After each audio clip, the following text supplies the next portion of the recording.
Hello and welcome. I'm Eve Rickert, the publisher for Thorn Apple Press, and I'm joining from the traditional ancestral territories of the Lekwungen and Saanich people in Victoria, Canada.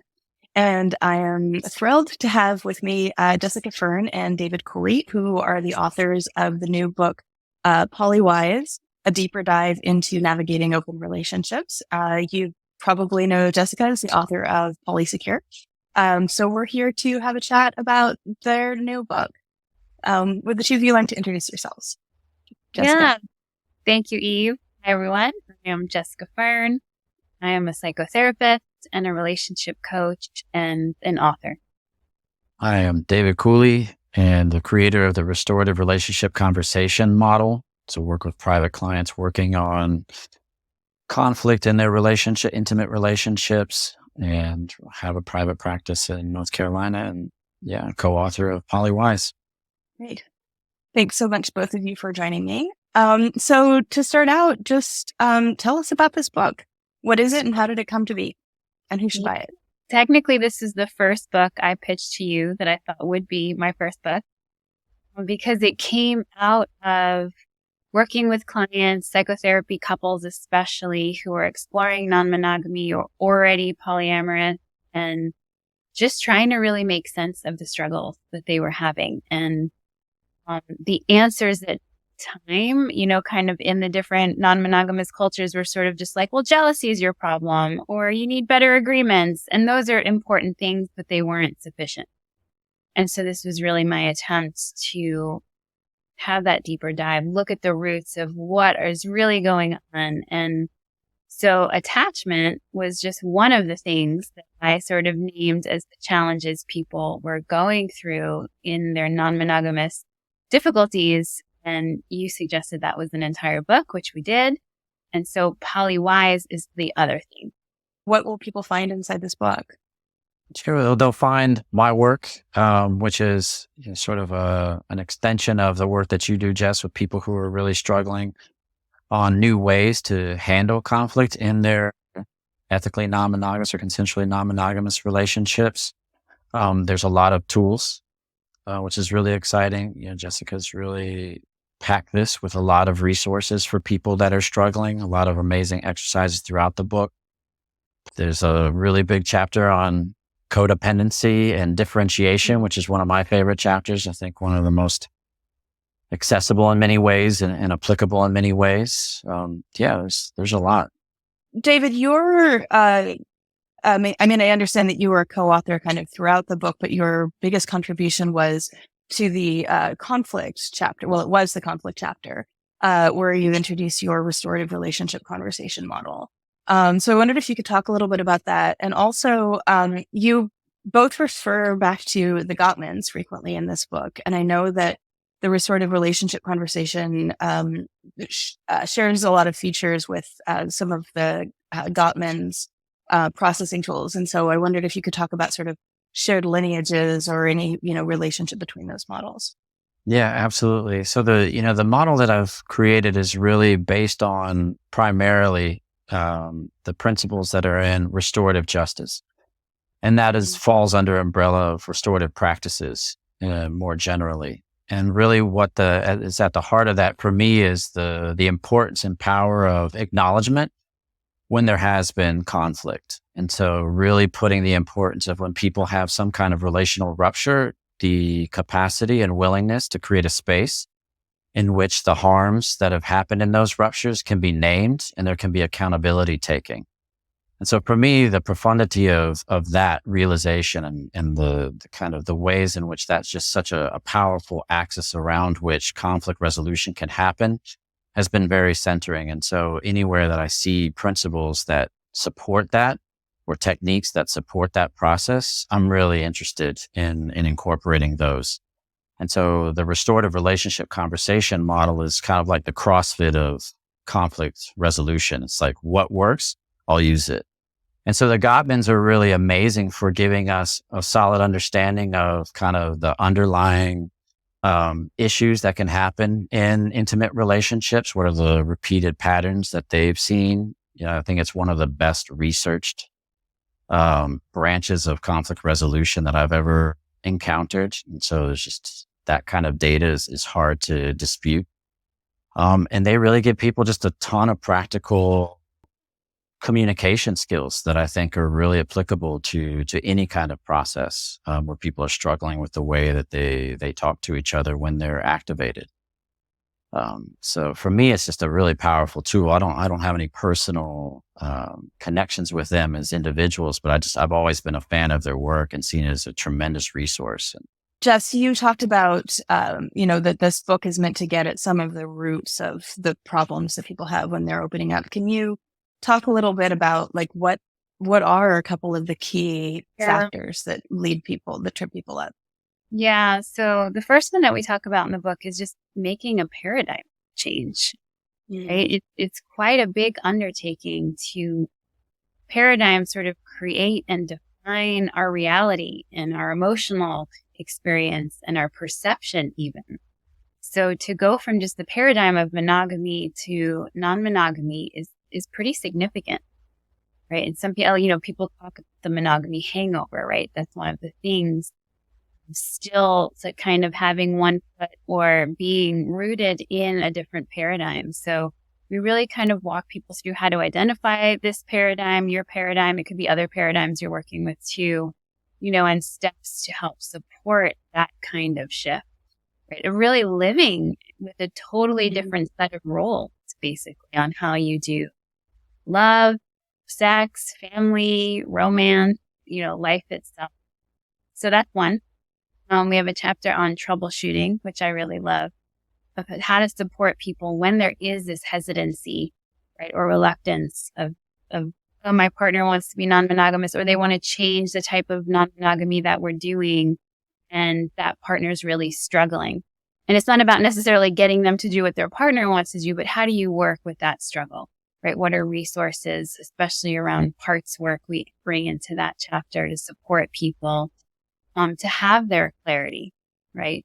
Regardless of what they decide. There's many different modalities of parts work. We're most inspired by internal family systems version of parts work. It's seeing that inside of us, our self is multifaceted. There isn't one singular self, but there's many different facets or parts or aspects to us. And we intuitively know that when we say something like, oh, a part of me wants to go, but a part of me doesn't, right? Or we've heard of things like the inner critic or the inner child, right? And doing work that's sort of healing those parts or transforming those parts.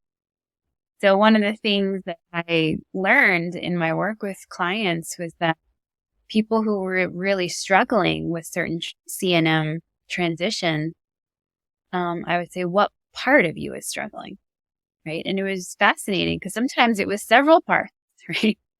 That they had a child part, a teenage part, a very monogamous part. And as we worked through all those parts and I supported them in that healing work, they were able to make decisions from a responsive, authentic place instead of a reactive place. You and I had a conversation a couple of weeks ago about jealousy.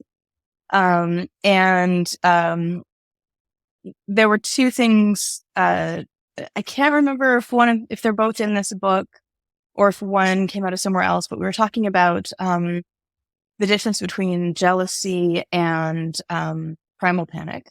Yeah. And then we were also talking about justice jealousy, which is introduced in this book and I think is a really interesting topic. So I wondered if you could talk about both of those, because I expect that they're both things that a lot of people have experienced and don't really have words for. And they're all getting lumped under this umbrella of jealousy. Yeah, totally. I'll take the first part on primal panic, and why don't you take the justice jealousy, Dave? Okay. Yeah, because primal panic was brought in with Polysecure, and that was seeing how people were having this actually attachment central nervous system, or actually sympathetic nervous system activation, right? These big reactions, meltdown, panic attack like experiences when their partner was away from them, specifically in a non-monogamous context. And they were getting mislabeled as being jealous, right? I was saying, what I brought in with Polysecure was that's not necessarily jealousy. This is a primal attachment pattern. And someone going through that is having a very real not just possessive experience, and they need support, right? So that felt like a very important nuance to bring to, it's not just jealousy. But then justice jealousy is something else altogether. Yes, something that unfortunately I'm very familiar with and guilty of. Definitely in the context of our relationship when we were still together romantically. And essentially what that is one partner has been asking for something. There's a need or a want to be fulfilled and is asking one partner for it over a certain amount of time, usually extended a period of time, and isn't receiving it for whatever reason. And then a new relationship comes along, and now this partner who had been previously asking for this specific behavior or thing is seeing this person who they thought wasn't capable of it or had sort of given up on their willingness to do it, now seeing that being bestowed on someone else. And so there's a sense of injustice that's happening. It can be extremely painful. It's a very specific kind of jealousy that is really, it's very destructive for the relationship if there's not a way to process it in a way that feels restorative or repairing. What do you recommend for that? Well, it's really zeroing in on the needs that were sort of missed in the asking and try to understand what was it that sort of was keeping those from being met. And then also taking accountability. So for the person that wasn't able to meet those needs, really recognizing that this is painful, really validating the person's experience that, I see how you've been asking or had been asking for this. And then you see me turn around and sort of all of a sudden now you're seeing me perform this thing that you've been asking for. I recognize how painful that is. So really being willing to be in dialogue with that person and validating their experience, and then explore, if both people are up for that, why was that the case? What was the learning that comes from that? And that was something that was definitely happening between Jessica and I. It was important to look at. Yeah. And ideally, the ideal situation is we can go, oh yeah, there's been a form of relational neglect happening.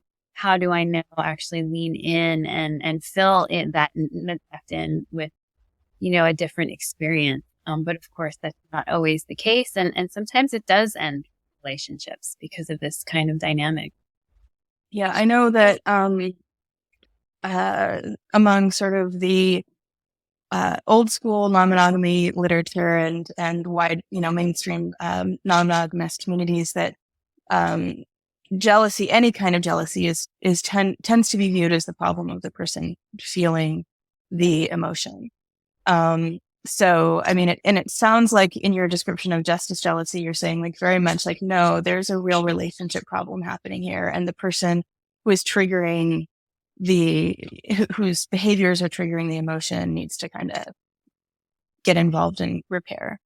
Absolutely right. That it's not just an individual problem of someone being possessive, but it's actually exposing a relational issue that both people need to be addressing together. Yeah. If you move through it. Exactly. Because it's usually, there's some connection to needs. There's something about emotional needs not being processed and met. And that's often something more systemic than just someone's knee-jerk reaction to a situation that they don't like. And I know it's in the book, but for those watching, what was the situation, if you don't mind saying, just because examples are useful. So yeah, for me, there was a way in which I was really not seeing, and this is sort of that systemic thing. And when we're talking about what were the needs that were being missed, was Jessica was really needing to feel a certain kind of equality in terms of the way that we were both taking care of the romantic element of our relationship. And we had fallen into a dynamic where she was really the main caretaker of the romantic part. And I had a much more passive relationship to that. Sort of, I was showing up to those things, but I wasn't initiating. So she was asking for a more initiatory energy on my part. And when she would do that, before I really understood what she was asking for, I was taking it as a criticism. And this is something going back to the Gottmans, right? When we sort of feel like a request is tapping into kind of a deeper insecurity, it can seem like the thing that's being asked for is actually a critique of our sort of personality or who we are as a person. I kept walking away being like, I'm never going to be good enough. I'm never going to meet this need. I have to be she's asking me to be a different person, essentially. I think what happened too was that after asking and not getting and asking and not getting, I kind of gave up too. But didn't give up on the relationship. Was sort of like, well, there's so many wonderful things that we have. And if I just don't get this one thing from him, it's not a relationship ender. At that time, it wasn't, at least, And so, but what I think helped me was just going, it's just not who he is. Right? Coming to this acceptance, right? I'm fully accepting Dave in his fullness, and it's just not in him. It's not who he is. Right. And then fast forward, and we're opening. And in the book, we tell this story, or I tell this in my voice of, he's going to go on a date and overnight with a woman, and he's planning the Airbnb, and he's logged in though to my Airbnb account. So I'm in a different location getting verification codes, right? To, help him like complete his transaction for him to be planning this whole getaway experience with someone else. And it was just, and I'm getting recruited even into helping. And it was, it's comical now, but right in the moment, it was just like, hell no. Like, this is the exact thing I've been wanting for years, and kind of settled on, it's just not who you are. And now you're suddenly doing it for someone else. And it had nothing to do with me not wanting them to go on the date. It wasn't about that actually at all, right? It was more that I want this in our dynamic. I suspect that most non-monogamous folks can relate to that. Yeah. Another thing that you talk about in the book is you called it NRE chasing, I think. And so you and I, Jess, we talked about that a little bit in the context of polysaturation. Yeah. So do you want to, if you want to talk about NRE chasing, then I can talk about my polysaturation questions, actually. Yeah. I mean, in some ways, it's just that, right? So new relationship energy, comes with a whole cocktail of really intense, amazing feeling hormones and neurochemicals. And we very much can get addicted to that experience, right? Or when the chemicals start to abate in a relationship, we're looking for now the partner. To get that, I need this NRE fix again. Of course, that's not conscious, right? But you will see, as Eve, you were bringing to the table this concept or this idea where people are sort of going from one relationship to the next to sort of keep this higher level of NRE feeling going, to actually have to, dip down into maybe what long-term relationship energy in a relationship feels like. Right. And so it can be very destructive in relationships because, potentially you're leaving some to get a new one, or really changing the way you're acting towards pre-existing partners, because of this new relationship energy. Something that I've noticed is, if you have an established relationship that has some conflict going on, and some of that conflict may be related to the new relationships, but it's having a new relationship in the picture makes it very easy to kind of turn towards that other person who's giving you this great experience, and seems they're not triggering you, they're not angry at you, they're, and so you're doing two things, right? You're turning towards that person because they're kind of giving you that validation and that fix, and you're turning away from the place where you need to be investing your energy in building the relationship and resolving the conflict. Yeah, exactly. And I say to people who are experiencing this, partners, a lot, like, yeah, with that other person, you're usually not nesting with them. Like, all you have is, the juiciness and the sweetness of sex or romance or both, right? And they're not triggering you because you don't have all of these other dynamics of life that you've usually created now with these pre-existing relationships. Like, give that relationship a year or two and you'll be having similar challenges. Yeah. Yeah, well, then you'll just be moving on to the next one. So, Right, exactly. Another thing I wrote down here related to that is this idea of like, and I've heard this before, like not growing from a breakup, so in monogamy, typically like you end a relationship and then you have this period where you're sort of, you're grieving and you're maybe working on yourself and you're processing what went wrong. And So there's a period of growth there, and then sort of coming back ready to be in a new relationship. And in non-monogamy, because we're overlapping relationships, and often I think people will seek new relationships when they're kind of halfway out of their other ones anyway. You don't get that kind of fallow period to grow and to consider. Yeah, I think of it as like air traffic control at an airport. It's like, relationships taking off, relationships landing. Like, it can be really chaotic and confusing. Mm-hmm. And I don't know. I've been thinking about this a lot, actually, because often the monogamous advice or the monogamous way is that after a relationship ends, you take time before you would enter into another one. But that's not always possible, right? So I think in non-monogamy, that can become a pitfall, and we need to be much more intentional of like, okay, I have a relationship that ended. Maybe I don't add any new ones, right? And how do I still give myself space within the current relationships that are here to still do the learning and the grieving and the up-leveling that came from the breakup? Yeah, it's a lot. So polysaturation. So the question that I had asked us over over email was, in polysecure, you talk about, you can have attachment secure or attachment secure relationships, or relationships where attachment is at play and you're seeking secure attachment, although maybe it's not secure. And you have other kinds of relationships, comments or play relationships or whatever, that are not where you're not building attachment. So my question had been, what is actually the maximum number of secure attachments that your typical person can maintain? That's a good question. Dave, let's hear your answer, because even I at least had a back and forth, which I can say afterwards. Yeah. Yeah, I think I don't like to put limits on what people say their experience is. And yet it feels like in the work that I do with clients, it's really hard if people are really grounded in what attachment-based relationship really means, it's hard to see people really having successful relationships outside of really one or two, 3 max, maybe. It really depends on kind of what is the nature of the relationship. And again, I don't want to put limits on people's experience. And yet, to be fully honest, based on what I'm seeing with people, it's not infinite.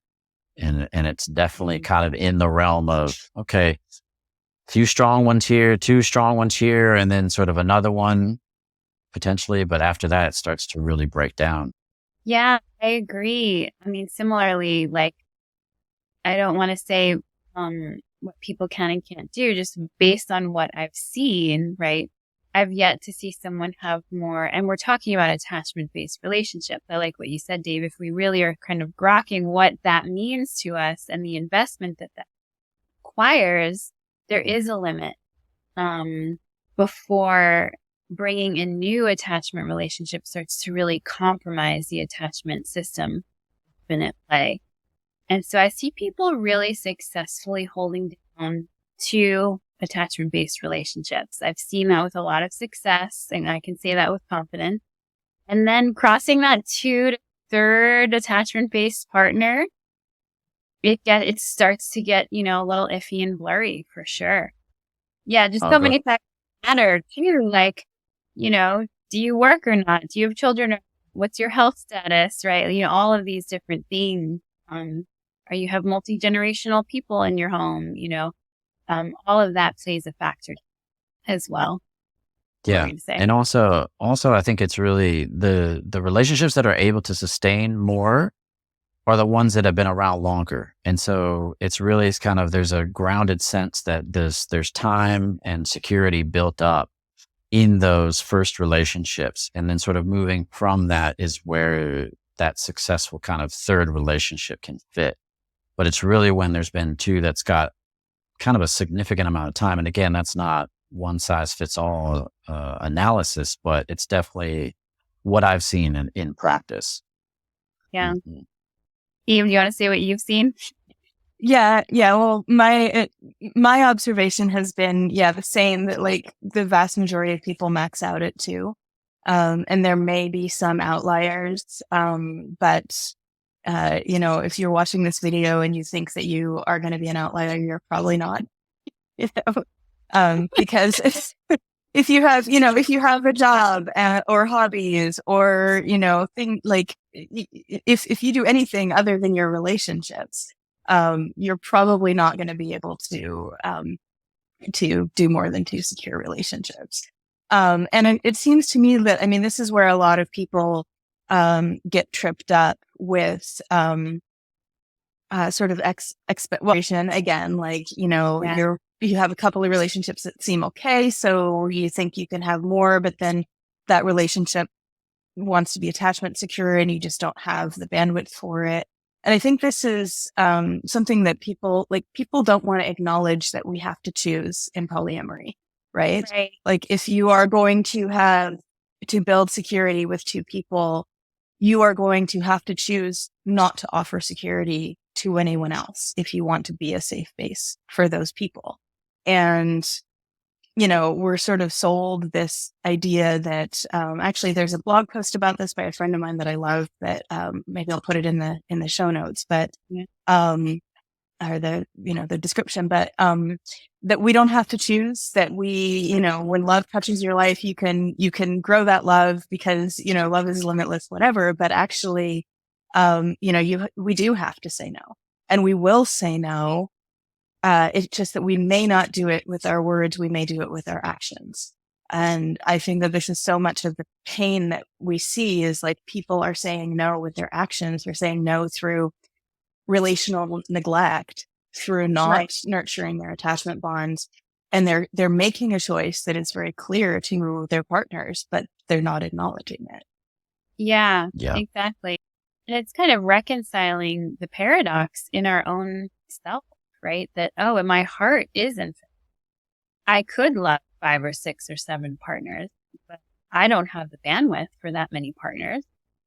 So that, self reconciliation of, how do I bridge my own internal gap of my feelings are much more expansive than the realities of my time, right? And then how do I, care for the people that are in my heart and let them know what I'm available for and not. Yeah, that seems like one of the most important contributions to Polysecure was really giving people sort of a criteria that felt really grounded. And so really, so many of my clients, when they're in conflict, what we're doing is trying to get them as clear as possible about what are your actual attachment needs? Like, what is it that you actually need to feel secure? And so having that as a point of reference and starting from there and then building out in terms of like, what is your capacity to move beyond those needs is it's a very sobering conversation, but so important and so grounding for so many people. But so many people need to be grounded in those needs. And a lot of times it's really the uncovering of those that help us understand, what are the dimensions of my limits? And what does that mean? What does it mean to accept those? Yeah. And that's kind of where I think people get caught up in the dreaded hierarchy conversation as well, which was, so there's a little bit in Polywise and in Polysecure about hierarchy. But, something that I realized after reading Polysecure is this sort of attachment base versus non-attachment base, and the place that people offer to other people in their lives. That is a form of, whether it's a power hierarchy where somebody's calling the shots and making the decisions. If you're saying, I am honoring this 1 or 2 attachment bonds, these 1 or 2 attachment bonds. And that's where I'm committing to build security. So anyone else in my life, I'm not going to offer that security because I can't honor it. I think a lot of people do experience that as hierarchy, because it may be that someone is your attachment figure and you're not theirs, right? Yeah, I think so. It's different than a power hierarchy or even maybe a prescriptive hierarchy. I think there's hierarchy in every relationship, and I don't know if we can eliminate hierarchy, right? Even just time is a hierarchy. Someone that's been in my life for 2 years versus 2 months, there's differences in the way that relationship will be experienced and play out. And what I offer based on someone I'll do holidays with someone of 2 years. I'm not going to plan holidays with someone of 2 months, you know? And so it's not meant to be a hierarchy over that person, but there's just reality. Yeah. Or, you know, I say my son's my hierarchy, actually. And often my work is my hierarchy over partners as well. So I think, you know, it's just important that we're really explicit and owning of how we're defining hierarchy, what it means to us, the ways that it's harmful, or the ways that it's more about making choices and commitments versus, you know, a rigid hierarchy. I've written about this before, but I think that it's, we get really confused by using the same word for multiple things, because a lot of people are, you know, there is a really specific form of hierarchy that crops up in non-monogamy that does have to do with power and decision making. Right. And if we're not clear on what we're talking about when we're critiquing, the conversations, you know, generally do devolve into things that are not useful. But looking at this, maybe not calling it a hierarchy, but like a dichotomy or a categorization of, you know, choosing which of your relationships you will make secure versus which ones you will not make that commitment in. What would you offer as far as sort of ethical treatment of partners who you might be engaging in activities with that are activating their attachment systems, but you're not offering them secure attachment? I think that's a really good question. And I want to say at the outset, sort of what was coming up for me is I also don't want to sort of insinuate that attachment-based relationships are for everybody and everyone wants those and that they're superior, sort of ad hoc. You know, I really want people to be clear. It's really what I'm hearing is the importance of clarity around what is it that we're wanting and needing. And so again, that's why I think that metric around what is a secure relationship from an attachment perspective is a good question to ask people. And so if they're really grounded in the fact that, okay, this isn't what I want, or that's not my concern, then ideally they'd be able to really name that in a way that's really explicit. You know, I like what you were saying earlier, Eve, about people needing to be in touch with kind of what are their needs and what's real in terms of what they're offering, and then be explicit about that. That's where I see a lot of conflict and pain coming from, is when people aren't naming, this is my priority, or this is where I'm grounded, and sort of their behavior is just showing that. And they're sort of expressing a lot of this through just disengagement or misattunement or relationship neglect. And so for me, it's really about trying to call people's attention to, okay, what is it that you're sort of, where are you grounded in the kind of relationship? What's your awareness around your own understanding of the relationships that you're in? And so for me, it's really about teasing apart, what is it? What is the style that you're wanting, and where are you located within that? And how do you communicate that in a way that's really transparent? Again, because attachment is our biology, right? We can go into a situation saying like, okay, I see what's available. I see what's being offered to me. But if the other person engages with us in a way that tells us at some primal level that there's more available and that hooks our attachment systems, like, we're going to attach, especially if we don't have other attachment-based relationships in our lives. And then, you know, then here you are, you're attached to this person who isn't available for secure bonding with you. Yeah. I feel like I've been on all sides of the situation. I've been on the side of feeling like, we're attaching, and yet you're not actually available to consistently meet those attachment needs. And I've had to walk away, you know. I've seen someone attaching, and I've said, I wish this could be what we could do, but I can't offer anything more right now. So like, we have a choice moment of, we either sort of accept this is what can be offered, or we do step back, you know, which is also difficult. Right.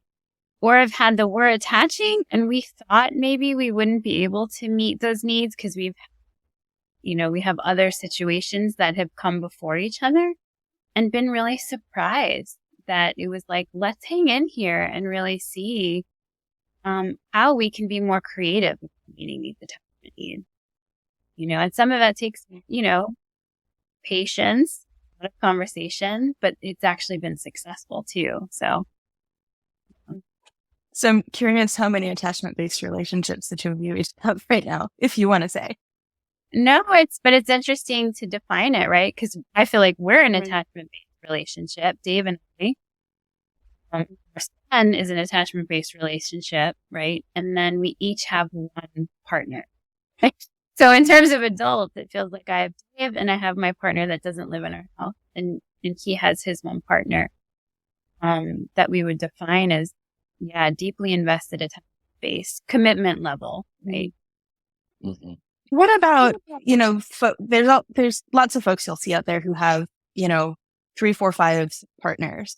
And they seem to be like often, there's like folks who, and it's not necessarily tied to solo poly or not, because lots of solo poly folks have attachment secure relationships, but maybe people who don't seem to be having those securely attached relationships with anyone, but seem to be getting their needs met through that larger number of partners. And I'm wondering, like, what do you think's going on there? And is there a relationship to attachment style? Like, is this something that, say, a dismissive avoidant might do more often or to get their needs met? Or, and how often do you see polycules where there is one pivot and 5 partners and everyone's happy? I don't think I've seen one pivot and 5 partners, right? And everyone's happy. But I do see this, what you're talking about, where, someone might have several partners and their attachment system is more diffuse, right? And I think we can see that sometimes in other cultures. And the attachment literature about other cultures is it's not so much this nuclear family focus, but there is an attachment to the parents, but there's also these diffuse attachments to other women, aunties, not actually biological women that were, breastfeeding them, children that are around, aunts, uncles, grandparents. And so it's this sense of like, the village is giving the attachment needs in a certain level of fullness, not necessarily like a specific, person to person way. And I have seen people that seem to function in that way, and it's great. I think in my mind, I'm also thinking that they're more extroverted than I am. But I think those are dynamics too, that, people who identify maybe as more extroverted and getting their social needs met differently than me personally, who's very introverted, right? That's going to make an impact too on how we attach and how my needs and their needs are. Mm-hmm. Yeah, I think it really depends on what even people imagine is possible. It's like when people grow up in familiar or social systems in which there's no context for secure attachment from one or two individuals, there's the imprint is different, sort of what's possible. So there's sort of this sense that I need to go out and get different relations or needs met from a more diffuse sort of network of relationships. Sometimes you see that in trauma too, when people are carrying certain levels of trauma in their experience, that it's actually safer to diffuse that network of needs getting met instead of having it concentrated. That's one thing that I've seen repeatedly. Interesting. Yeah, not having too much dependency on one person, but actually spreading it out more is what feels safer. And that's legit too. Yeah. Interesting. Yeah. I think you can see it in families too, like certain people I know that are like one of 8 siblings. Right. And I've seen people who are very traumatized by that. Like there was no attention from their perspective. It was competitive. Like it wasn't a thriving environment for them to be in a family of 10, right? Whereas I've had other people who like they have 8, there's 8 kids and they're just like, there was always someone to cuddle with. There was always someone to love me. And I'm just like, wow, this is incredible. Yeah, and that's where that social that cultural component comes in. It's like, how do people look back on that experience? Do they frame that as, oh, that was my big, awesome Irish family, or it was like, no, that was completely dysfunctional and I hated every minute of it. It depends. It's so interesting. The big topics that I had. So I wondered if there are other parts of the book that you want to touch on or feature or dive into a little bit more. Yeah, for me, I think the concept of differentiation feels really powerful. it's the flip side of codependency. And so that's one of the things I'm going to be most curious about when hearing feedback about the book. What are the pieces that really touch people's lives in a way that feels really practical and applicable to their situation? And one of the things I'm sort of fantasizing about is, how do people respond to that concept of differentiation? Because I haven't heard a lot of people naming it in their experience when they come to me for help. And so when I start talking about differentiation, it's like, what's that? They know what codependency is and enmeshment, but they don't sort of that other concept on the other side of it. I haven't heard much about. So I'm really curious to hear how that starts to make its way through the waters. Yeah. Or I think it's there in certain non-monogamous communities, but in this way of the hyper individualism, right? Which isn't actually differentiation necessarily. Right? It can actually still be, it's like the flip side of codependency where, you're resisting actually being in an interdependent experience with people. Mm-hmm. So, yeah, I'm excited to see how that people experience, that chapter and how subtle our codependency and enmeshment can be, how humbling it is when we start to look into it. Right. And so empowering it is to start to look at it and go, oh, I can change these behaviors, right? This is learned. Yeah. Can you talk a little bit about the exercises in the book? Because with Polysecure, you had Polysecure, and then you published the workbook a couple years later. And in Polywise, the exercises are kind of integrated throughout the text. Yeah. And that was because, right after Polysecure, there was immediate request for some kind of workbook. So because we had gone through that, it was like, okay, learning with this that people are wanting more, which is great. They're wanting certain practical exercises. And so, because for both of us, so much of this is based on work we're actually doing with people, it was like great along the way to sort of share instead of having to make a Polywise workbook later, right? To incorporate within each chapter, different things that we already do with people, exercises, questions, contemplations, charts to fill out, that people already have that sort of more built in than a typical book. Say the most, like the one or two exercises that you think that most people should start with if they only have time for that too. I think, the parts work is some of the most transformative work I've done. I was actually having a conversation with a colleague where we're like, has it been like medicine journeys or parts work like psych? And I'm like, I don't know. I couldn't say, it might actually be parts work that has been more transformative than psychedelic work. Combining them is pretty incredible too. So I think those exercises are going to be really powerful to use with any struggles that are coming up. I think the codependency one, the chart of sort of what's your behavior, how you're showing up in a codependent way and what you're getting out of it. I love that. We always are. We're getting something positive from it. And then how do we, shift? That's initially what comes to mind. I'm assuming, Dave, your chapter though has those exercises of how to repair.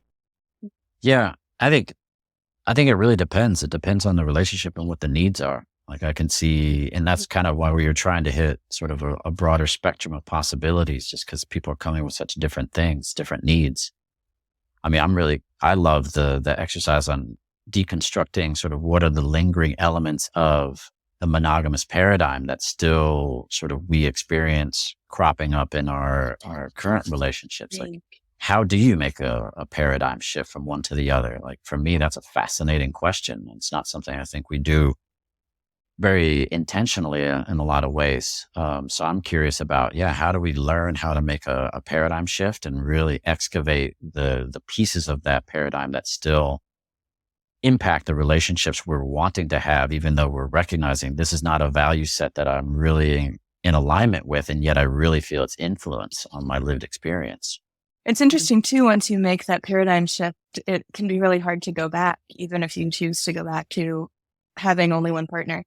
We have a book coming out next year called Post Non-Monogamy and Beyond that is by someone who was non-monogamous and actually, became quite well known as a non-monogamous blogger for a lot of years and then went back to monogamy, but has found that, everything that they learned in non-monogamy is affecting them today. So it's a short little book, but that's great. great. So I would debate that's not monogamy then anymore. That once you leave, it's no longer the default. You've deconstructed it and you can choose exclusivity. That's what I would call it. But it's not monogamy that you're defaulting to. Right. That makes me think of the question of ambiamorous too. It's like, what is that? Are you actually going back and forth between quote unquote a pure form of monogamy or polyamory at that point?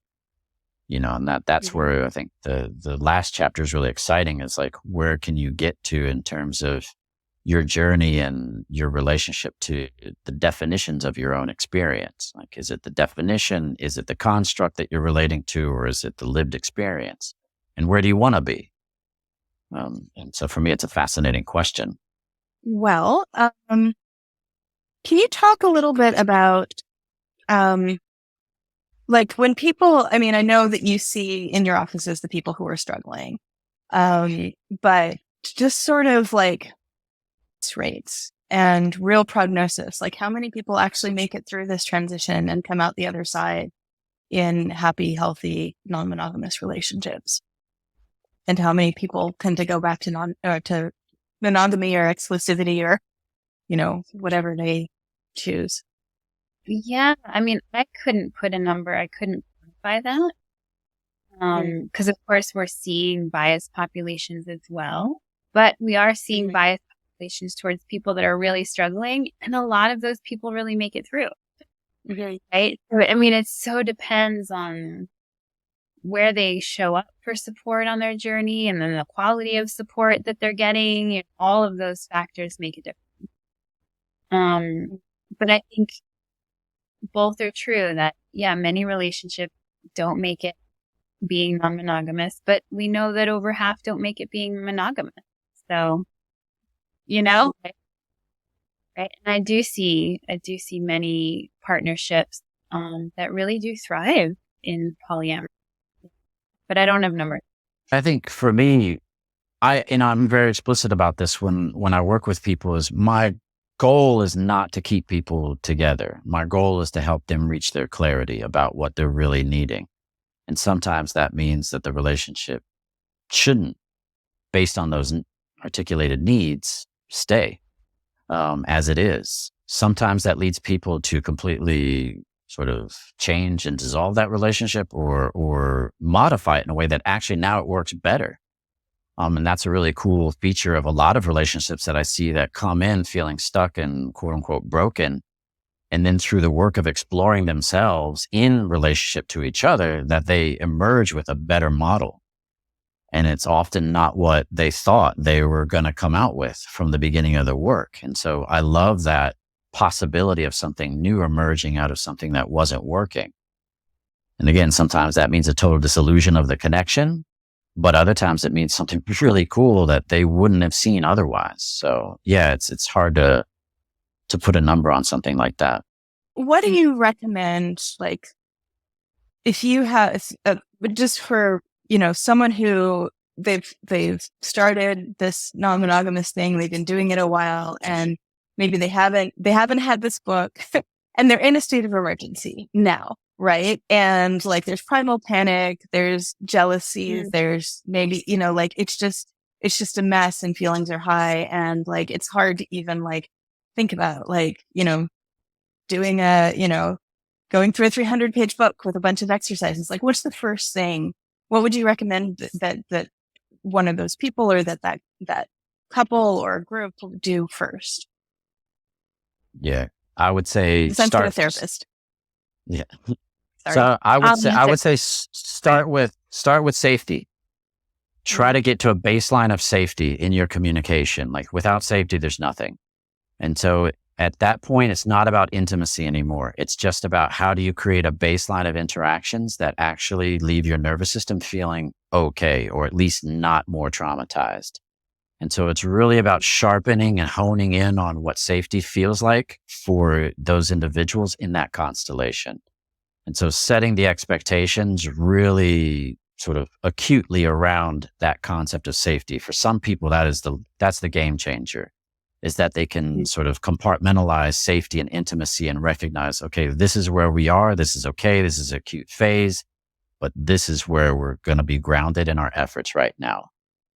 Yeah, I appreciate that, because we have the chapter that gets into sort of the cracks in the foundation that get exposed, and how often people are just speaking to each other in horrible, harmful ways. It's like, if that's what's showing, we can't even talk about anything non-monogamy, right? There's just like a baseline of human kindness and respect has to be brought in, right? Before we start to expand beyond. Yeah. So I like that. And then I would also say the chapter on individuation, on differentiation of self. There's certain exercises there to just really be tuning into self, taking care of self, and healthfully differentiating from all of the things that are going on. So like really bringing in, I am the source within me, and how to then move out from there. Also, Eve, what you're talking about, which we really don't get into the book. I mean, to me, when there's that much dysregulation, and ideally it's about creating safety, and then also looking at things like polyvagal theory of how do you just regulate your nervous system, right? And people getting the support and the skills just to regulate, out of sympathetic activation or a dorsal vagal shutdown mode is huge, right? How do you care for your nervous system when it's Exactly. Yeah. And then treat each other with enough human respect and kindness that you're, in here. Yeah. Yeah. In that context, those would be the two foundational kind of pivot points. Would be, one is understand your own nervous system, right? And understanding that polyvagal, like doing a lot of psychoeducation for clients who are in that level of dysregulation, like understanding, okay, this is your nervous system and you're really wanting to develop a new relationship to it, so that you have a sense of how to work with that. And then beyond that is the communication. Okay, these are the communication skills that you need to communicate when you are experiencing dysregulation, or your partner or partners are just experiencing some kind of intense dysregulation. And so those would be like the two things that I'm really helping people start to anchor in their process. Yeah.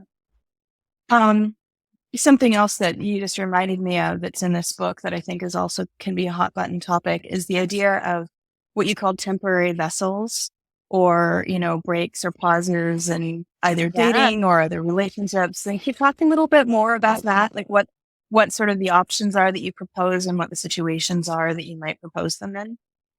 It's basically that when there's certain struggles, right? And this can be attachment, insecurity that's coming up. It can be life transitions that are going on. There's some times where we need to create these temporary vessel containers for a relationship or multiple relationships that say, okay, we're going to hang out like this for a while. Temporarily is the key word there too.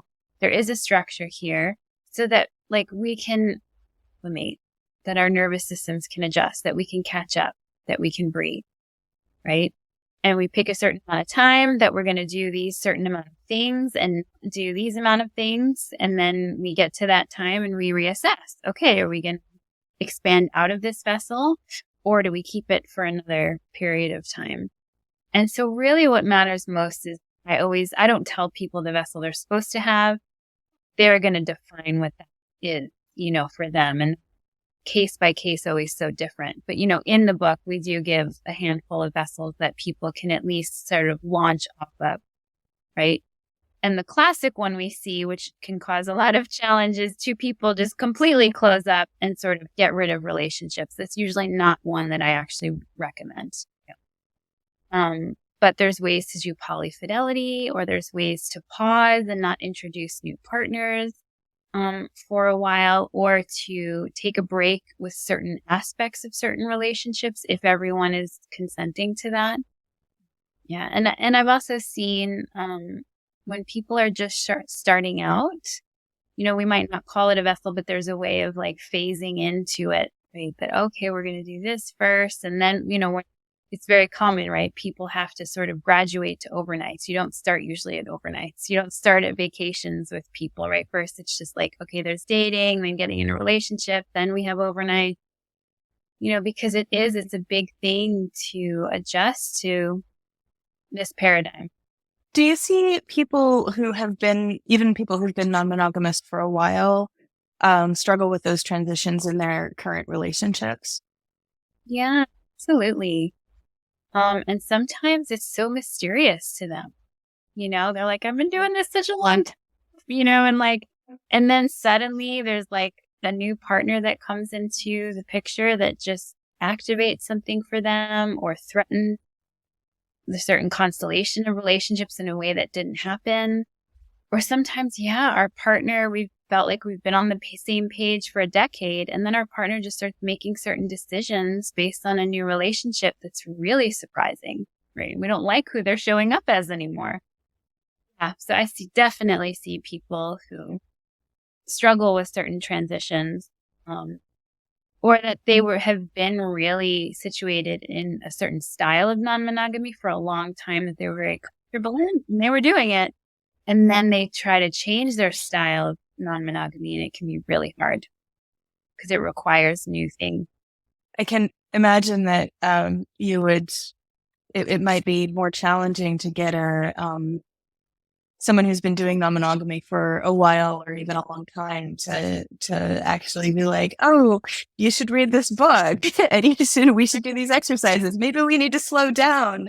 Maybe we need to, because there's a lot of momentum and sort of maybe assumed autonomy, I guess, as well. It just depends how desperate they are. Right. Yeah. Can you say more? Yeah, I mean, I've seen people that they've been, identifying with consensual non-monogamy for a really long time, and they're knocking on my door, and they're so desperate they can't believe what's happening. And there's actually a lot of humility. I've had a lot of clients come in and be like, this is crazy to me that I'm in this place and I find myself in this place. I thought I knew the game. What are some of the biggest mistakes that experienced non-monogamous people make? To assume they're good at it. Yeah. Yeah. I mean, like it becomes this identity thing. Yeah. Absolutely. Right. To assume that because they've been doing it for a while, there's shortcuts they can make. That could be one. The shorthand you can have, maybe with some people, right? I also think there can be you're not seeing other people are still very new at this, right? So just because we all say we're not monogamous doesn't mean we're, at a similar level of experience or integration of. So sort of a blindness to happen. Go ahead. Yeah, I'm sorry to jump in. One of my favorite parallels is sort of in the realm of Tantra. And one of my favorite things to hear people say, just kind of ironically, is like the belief that I'm good at this. I'm good at sex. I'm good at, and that energy really detaches us from the nuance of the person that you're with. Like every relationship, I really feel grounded in the belief that every relationship is different. Every experience with the same person should be really taken with a lot of reverence and sacredness. Like it's different. We're constantly changing. So to imagine or believe that you're good at something like sex, where it requires you to step in and be fully present every time, I think that kind of hubris is really dangerous. And so the idea that you're good at polyamory is setting yourself up for just a world of hurt down the road, I think. I think also the assumptions that your partners, either that they're good at it or that they don't. I think something I've seen a lot of very experienced non-monogamous folks do is assume that their experienced non-monogamous partners don't still need care around non-monogamy, don't still need negotiation, care around the other relationships, are okay with, maybe things moving fast. Regardless of what else is going on in their nervous system or their life. Yeah, 100%. Yeah. I totally agree with that. Yeah, right. I agree with that too. Or thinking because we did it that way a few years ago, that we would still do it this way now. Right. Not always the case. Or that the new, less experienced partner needs more care than the established, more experienced partner. Do you have anything else that you want to say about this amazing new book? I just hope people enjoy it. I hope, it supports them on their journey. Yeah, if it's useful to people, it really feels like it's done what it's supposed to do. Yeah, exactly.